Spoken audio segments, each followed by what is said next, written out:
Ambasadori i Austrisë në Shqipëri Monika Zak deklaroi nga Shkodra se vendi ynë ka ende shumë për të bërë në procesin e integrimit në Bashkimin Evropian. Sfidat që ka Shqipëria janë të shumta dhe procesi nuk është i lehtë. Kemi parë shumë progres dhe sigurisht që e mbështesim këtë progres të Shqipërisë në procesin e integrimit në Bashkimin Evropian. Sigurisht e dim që rruga përpara deri në antarësimin e plotë të Shqipërisë në Bashkimin Evropian ka shumë sfida që duhen kaluar. Ka ende shumë reforma për të planifikuar dhe për të zbatuar gjithashtu, por sigurisht ajo që dua të them është se progresi i Shqipërisë në rrugën drejt Bashkimit Evropian është i dukshëm.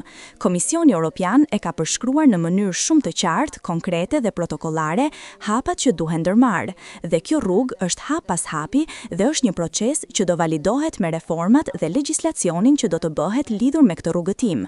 Lufta në Ukrainë dhe pasiguria që bota sot po jeton diktojnë nivojen që vendet të jenë më të unifikuara. Ambasadoria foli për mbështetjen që Shqipëria ka marrë dhe po merr me hapa konkret edhe përpara antarësimit me të drejtat plota në Union. Unë besoj se në kohë të pasigurisë globale, liria po kufizohet gjithnjë e më shumë dhe për të jetuar në paqe dhe siguri është e nevojshme guximi për të mbrojtur vlerat demokratike.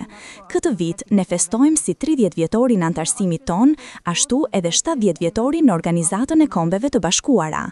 Bota po bëhet gjithnjë e më e paqëndrueshme, prandaj Austria ndjen përgjegjësi dhe po aplikon për një vend jo të përhershëm në Këshillin e Sigurimit të OKB-s. Ne vlerësojmë rolin konstruktiv të Shqipërisë në Këshillin e Sigurimit dhe angazhimin e saj në përpjekjet shumëpalëshe për siguri dhe prosperitet në Evropë. Mbështetja e kandidateve për antarësim, si Ukraina dhe Moldovia, është në interes të përbashkët. Austria mbështet integrimin e Shqipërisë dhe vendeve të tjera të Ballkanit Perëndimor në institucionet europiane, edhe përpara antarësimit të plot, për shembull, për fshirje në zonën europiane të roamingut. Kjo do ta bëjë antarësimin më të prekshëm për qytetarët, edhe përpara integrimit të plot. Procesi i integrimit ka bërë përparim mbreslënës, por reformat dhe zbatimi në fushën e sundimit të ligjit duhet të vazhdojnë. Austria e mbështet këtë proces politikisht dhe përmes agjencisë sonë të zhvillimit, veçanërisht në fushat e mjedisit, shoqërisë dhe ekonomisë. Austria kontribon gjithashtu në arsim dhe trajnim, duke mbështetur zonën europiane të arsimit. Ne jemi krenar për shkollat dhe studentët e suksesshëm, si edhe për bizneset austriake që janë aktive këtu. Shumë prej tyre kanë qëndër investitoret e parë në Shqipëri që nga vitet 1990. Ne jemi të kënaqur me shkëmbimin e lartë kulturor dhe miqësinë e thellë që ekziston midis vendeve dhe popujve tanë. Ambasadoria Zak mori pjesë në festën e përvitshme të Austrisë që zhvillohet në Shkodër nga konsuli i nderit në këtë qytet, Gjergj Leçeza.